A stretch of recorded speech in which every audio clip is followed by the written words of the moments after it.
The night of June 5, 1944 was filled with an unsettling quiet along the English coast. Soldiers huddled in landing craft, their hands gripping rifles that suddenly felt heavier than ever before. Engines rumbled across the water, the vibrations carrying through steel hulls into the chests of men who waited in silence. Some prayed, some smoked, and others stared blankly into the darkness, knowing that the morning would bring either glory or death. Beyond the shore, the largest armada in history gathered, thousands of ships poised to cross the channel under cover of darkness. What lay ahead was not only an invasion, but the opening chapter of liberation. At dawn, the horizon of Normandy erupted into a storm of fire and steel. Warships unleashed their bombardments, their thunder rolling across the water like an angry sky. Landing craft surged toward the beaches, cutting through the waves as machine gun fire crackled from the cliffs above. Imagine being a soldier pressed shoulder to shoulder with comrades, hearing the deafening roar of artillery mixed with the screams of the wounded. For the men inside those craft, there was no turning back. Ahead of them, the beaches of France waited, littered with obstacles designed to stop them before they could even step onto the sand. What unfolded on June 6th was more than a simple assault. It was the culmination of years of planning, secrecy, and deception, all converging in one desperate gamble. The world would remember the images of men storming ashore, fighting to survive each brutal second. But what the world could not see were the hidden forces at work, the invisible hands that made the impossible possible. Behind every wave of soldiers stood countless hours of preparation, decisions made in silence, and strategies never spoken aloud. This was not only a story of valor, but of secrets woven into the very fabric of victory. The sheer scale of the operation remains staggering. More than 150,000 men, supported by thousands of ships and aircraft, surged into action on that single day. To many, it seemed as though the Allies had simply overwhelmed the defenses with numbers and firepower. Yet in truth, numbers alone could never have guaranteed success. The German fortifications along the coast were formidable, bristling with guns, bunkers, and obstacles that could have shredded any direct assault. Without careful deception and hidden strategies, the invasion might have ended in disaster before it had truly begun. As the first boots touched French soil, chaos ruled the beaches. Smoke filled the air, choking vision and stinging eyes. Sand exploded under machine gun bursts, and men collapsed into the surf as bullets tore through them. In those harrowing moments, it was easy to believe that survival depended solely on courage and luck. Yet unseen, far beyond the cries and explosions, a different battle had already been fought and won. The Germans were looking elsewhere, expecting the real blow to fall in a different place. Normandy was not their focus, and that single miscalculation became the Allies' greatest weapon. For the men fighting that morning, these secrets were invisible. They knew only the brutal immediacy of war, the fear of drowning before reaching land, the sting of shrapnel in the air, and the desperate scramble for cover behind shattered obstacles. They did not know that their commanders had already tilted the odds in their favor, weeks and months before the first wave hit the shore. Soldiers carried the weight of history in their packs, but the invisible weight of strategy was carried elsewhere, in locked rooms and hushed conversations. This hidden foundation made the difference between hope and annihilation. The early hours of D-Day set the stage for one of the greatest turning points in history. What began as a storm of fire and fear quickly transformed into a foothold that would expand into liberation. The courage of the soldiers who landed on the beaches is immortal, but their story is entwined with another, quieter triumph. Secrecy, deception, and preparation were the silent partners to bravery. Without them, the tide of history might never have shifted on that June morning. The hook of this story lies here, in the clash between what the eye could see and what remained unseen. The true measure of D-Day comes to life. As dawn broke over Normandy, German officers peered across their maps, trying to make sense of the chaos unfolding along the beaches. They had known an invasion was coming. Hitler himself had warned his generals to expect the Allies to strike at Western Europe. But the Germans had been convinced that the blow would fall at Pas-de-Calais, the narrowest point of the English Channel. For weeks, they had fortified that region, pouring concrete into bunkers and stationing their strongest divisions there. What they faced in Normandy seemed, at first, like only a diversion. This contrast between expectation and reality became one of the most decisive factors of the day. Imagine the disbelief of German commanders as reports streamed in. Thousands of Allied troops landing, tanks rolling across the sand, and warships shelling the coast. Yet in their minds, the real attack had not yet come. They believed that Normandy was a feint, designed to draw them away from Calais where the main blow would soon arrive. As a result, they delayed moving reinforcements, clinging to a false picture crafted by Allied deception. On the beaches, soldiers paid the price for every minute of hesitation in Berlin and Paris. Allied troops faced brutal fire, their ranks cut down by machine guns perched on the cliffs. Yet the Germans had not unleashed their full force. Entire divisions sat idle miles away, waiting for an order that never came. Each hour that passed allowed the Allies to secure ground, dig in, and prepare for the counterattacks they knew would come. The difference between survival and destruction rested not only on bravery, but on this calculated misdirection. For the Allies, deception had been their most silent weapon. Inflatable tanks, dummy landing craft, and false radio traffic had painted a convincing illusion.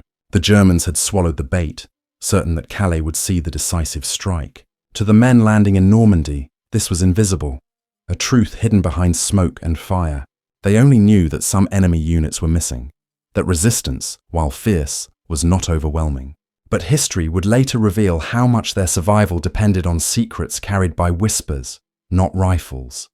The contrast could not have been more stark. On one side, soldiers in Normandy fought inch by inch, bleeding and dying for every step on foreign soil. On the other side, German reserves, the very divisions that might have turned the beaches into a graveyard, remained frozen by doubt. The Germans waited for an invasion that never came, trapped by their own expectations. That hesitation created the window through which the Allies pushed forward. It was not the roar of guns that opened that door, but the silence of deception. Even in the bloodiest hours, when it seemed the sea itself was swallowing men whole, this hidden truth lingered. The battlefield was not only shaped by the courage of those who fought, but by the illusions that held back those who did not. The shocking difference between what the Germans believed and what was happening before their eyes revealed the true power of deception. It was this unseen conflict, fought in the minds of generals, that made the difference between disaster and victory on June 6, 1944. Long before the beaches of Normandy erupted in fire, the battle for D-Day had already begun in the shadows. Allied leaders knew that brute force alone could not break through the German defences along the Atlantic coast. The enemy had built a wall of concrete, steel and artillery that would turn any straightforward assault into a slaughter. To succeed, the Allies would have to strike not only with armies but with ideas. They had to convince Hitler and his generals to look in the wrong direction, to guard the wrong beaches, and to prepare for the wrong battle. Out of this need, an entire web of deception was spun, one of the most intricate in military history. This deception was not the work of chance, but the result of months of planning. Intelligence agencies, codebreakers, and double agents all played their parts. In Britain, false armies sprang to life, complete with inflatable tanks, wooden planes, and fake camps visible to enemy reconnaissance planes. Radio operators filled the airwaves with fabricated chatter, giving the illusion of divisions preparing to strike Calais. Even German spies, captured and turned by Allied intelligence, fed their masters carefully crafted lies. Piece by piece, an illusion was built so convincing that it captured the imagination of the German high command. The heart of the plan lay in its simplicity. The Germans already expected an attack across the Channel. The Allies did not need to create that belief, only to strengthen it and guide it toward Calais. By amplifying what the Germans already feared, they ensured that the enemy would cling to the idea even when reality began to contradict it. To Hitler, Normandy was too distant, too risky, and too illogical for such a massive undertaking. He convinced himself that the assault there must be a distraction, a ruse to draw his forces away from the real target. Meanwhile, logistical preparations for the actual invasion unfolded under a veil of secrecy. Thousands of soldiers, vehicles, and supplies moved quietly into staging areas across southern England. The very scale of the operation risked exposure, yet discipline and secrecy kept it hidden. New engineering marvels, such as artificial harbours and portable bridges, were designed in secret workshops and tested away from enemy eyes. Every measure was taken to ensure that when the moment came, the Allies could not only land but sustain their advance. The Germans saw only what they were meant to see, while the true preparations remained invisible. This careful orchestration was as dangerous as it was brilliant. A single leak, a single captured document, or a careless word could have unraveled the deception. Yet the secrecy held, and the illusion grew stronger with every passing week. German intelligence officers reported with confidence that massive armies were waiting in southeast England, poised to strike Calais. The Allies smiled in silence, knowing their greatest weapon was not steel or fire, but the enemy's own certainty. The origins of D-Day's success lay not in the roar of engines crossing the Channel, but in the whispers and shadows that shaped the battlefield long before the first soldier set foot on French soil. By the time the invasion began, the deception was so deeply rooted that even as Allied troops stormed Normandy, German commanders hesitated. The groundwork had been laid so carefully that reality itself was doubted. What began as quiet plans in secret rooms had grown into a force strong enough to paralyze an entire enemy army. This was the hidden foundation of June 6, 1944, the unseen beginning of one of history's most decisive battles. The morning of June 6th brought the Allies face to face with the brutal reality of war. As the landing craft dropped their ramps, soldiers plunged into icy surf, their rifles held high above the water. Machine gun fire cracked from the cliffs, cutting through the spray and striking men before they could find cover. Explosions ripped apart the sand, filling the air with smoke and shouts. Imagine being one of those men, your boots heavy with seawater, your ears ringing from the constant roar, and the only shelter lying yards away behind barbed wire and steel. For many, the beach felt like the end of the world. Yet even amid this chaos, an invisible advantage was already at work. German defences, though deadly, were not at their full strength. Critical divisions remained stationed far from Normandy, convinced that the main assault would fall at Calais. This meant fewer reinforcements rushed to the beaches, fewer tanks counter-attacked, and fewer artillery batteries rained destruction on the shoreline. The deception that had been spun in secret now bore fruit in blood and survival. Each minute the Germans hesitated gave the Allies another chance to push forward, to turn slaughter into foothold. For soldiers on the ground, these hidden factors were impossible to see. All they knew was the storm of fire they had to endure to move even a few feet inland. Men dove for cover behind steel obstacles, clutching their helmets as bullets ricocheted off metal. The beach became a graveyard of shattered landing craft, burning vehicles, and lifeless bodies. Yet despite the horror, groups of soldiers found ways to move forward, crawling across the sand, cutting through wire, and silencing machine gun nests one by one. What they could not know was that every step was made easier by the absence of German reinforcements. As the hours passed, the battlefield shifted. The first waves, though mauled, managed to secure positions at the edges of the beaches. Engineers cleared obstacles under fire, opening narrow paths for tanks and trucks to move inland. Artillery from Allied warships continued to hammer German strongpoints, breaking holes in the defences. Slowly, painfully, the chaos gave way to order. The invasion that could have been crushed on the shoreline instead began to dig its roots into the soil of France. The impact of deception was not total victory in an instant, but the survival of those critical first hours. The difference between defeat and success often came down to timing, and the Germans had lost theirs. By believing Normandy was a feint, they surrendered the initiative. Their hesitation meant the Allies were not fighting the full weight of the German army on the morning of June 6th. This breathing space allowed exhausted, bloodied soldiers to regroup and establish lines that would hold against the inevitable counterattacks. To the men fighting on the sand, the victory seemed uncertain, almost accidental. But history reveals that the unseen hand of deception shaped the battlefield as much as bullets and bombs. Every soldier who found cover, every unit that advanced a few more yards inland, was aided by an enemy too distracted to act decisively.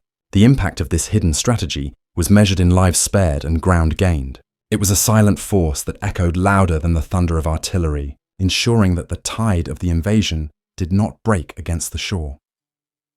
When evening fell on June 6th, the beaches of Normandy were scarred and littered with the cost of war.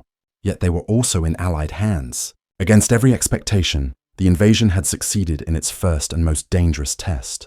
The battlefield had been shaped not only by courage, but by deception. The unseen ally that had given the soldiers a fighting chance. Normandy was not won in a single day, but on that day it was not lost. And that made all the difference.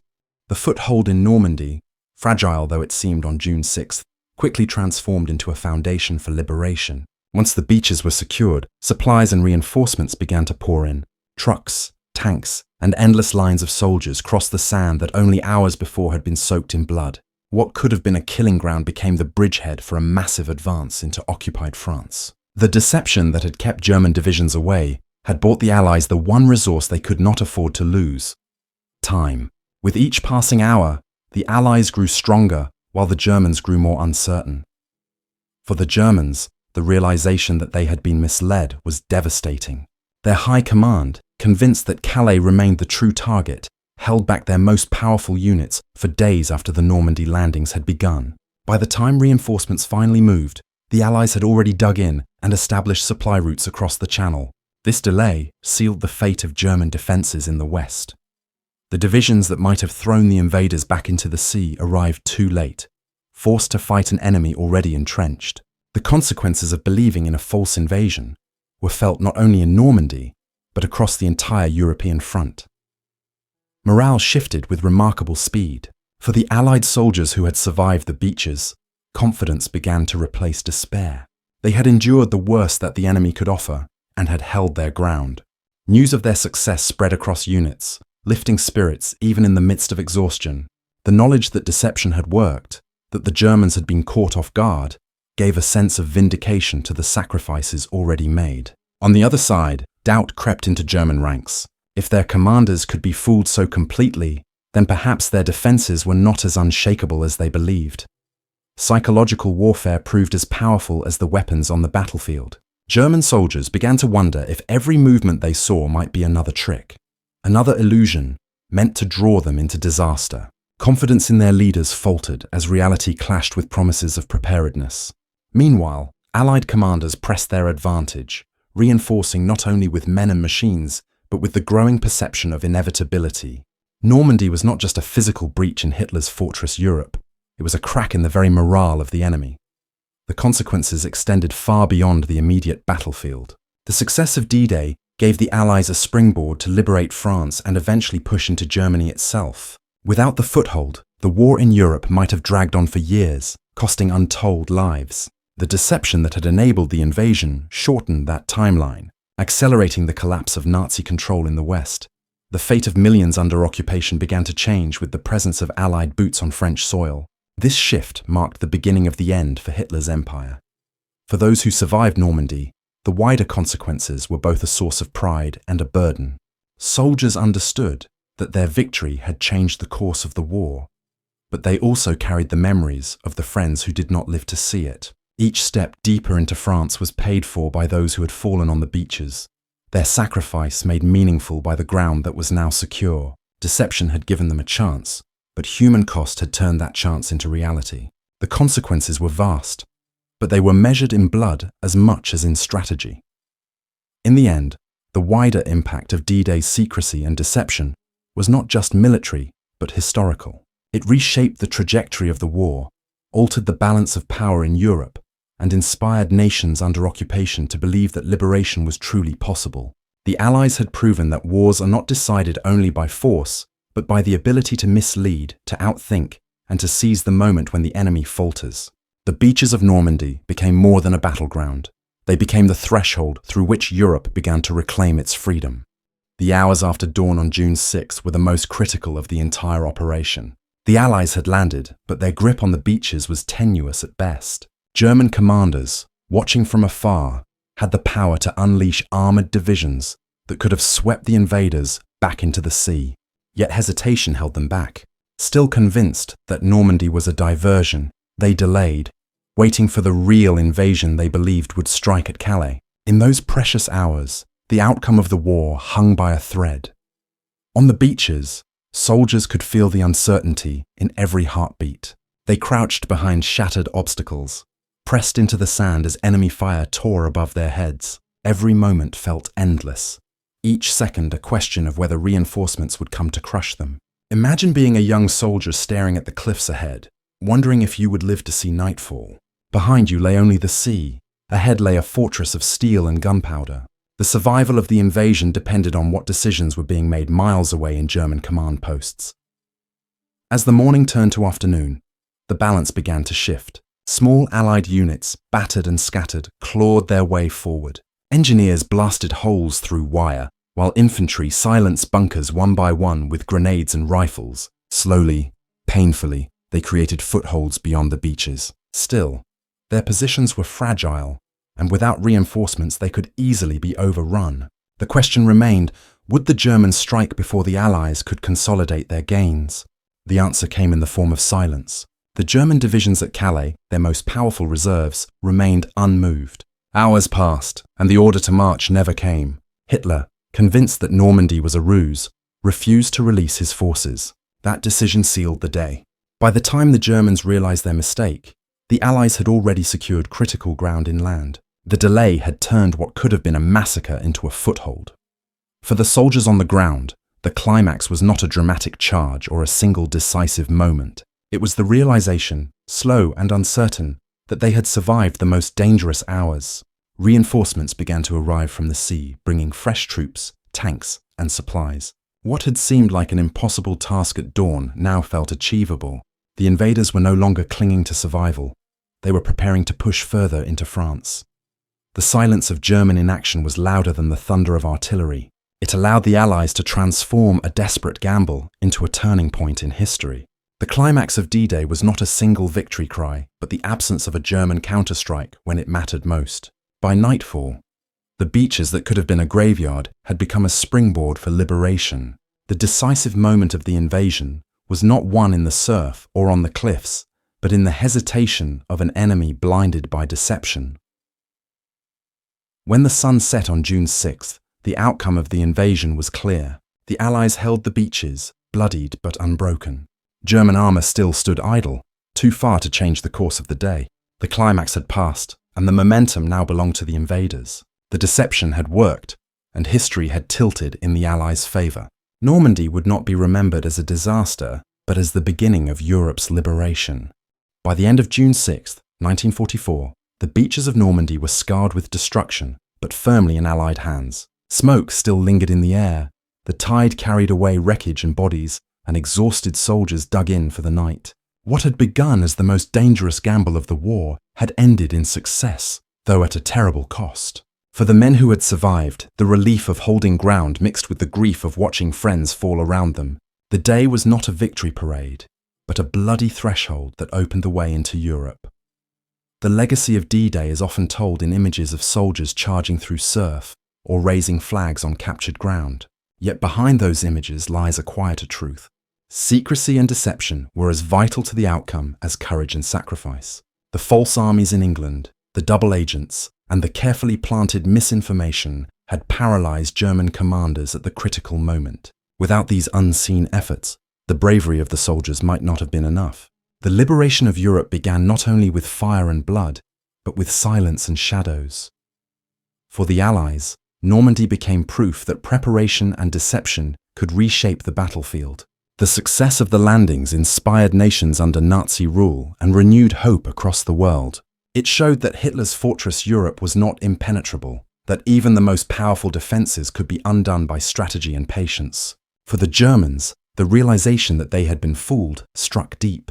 It created doubt in their intelligence networks and exposed cracks in their command structure. Trust in their leaders weakened just as the Allies gained momentum. The men who fought on the beaches carried these lessons with them, though many never spoke of them. Veterans often remembered the sounds, the smells, the unbearable weight of survival, but history remembers both the visible and invisible victories. Normandy was a clash of courage and cunning, of flesh and steel, of deception and defiance. It was the moment when the course of the war turned irreversibly toward Allied victory. Today, the beaches of Normandy are quiet. Memorials stand where bunkers once loomed, and visitors walk the sand where so many lives were lost. The waves wash the shore as they did on that June morning, but the silence holds a deeper meaning now. It reminds us that the fate of nations can rest not only on the roar of battle, but on the secrets that shape it. D-Day's legacy is not simply one of sacrifice, but of the hidden strategies that ensured those sacrifices would not be in vain. The story of June 6, 1944 is therefore twofold. A tale of men who faced impossible odds and triumphed, and a tale of deception that made triumph possible. Both are inseparable, both are essential. Wars are not won by strength alone, but by the ability to outthink and outmaneuver the enemy. Normandy proved this truth, leaving behind a legacy that still echoes across history. The beaches will forever stand as a reminder that what is unseen can change the world as profoundly as what is seen.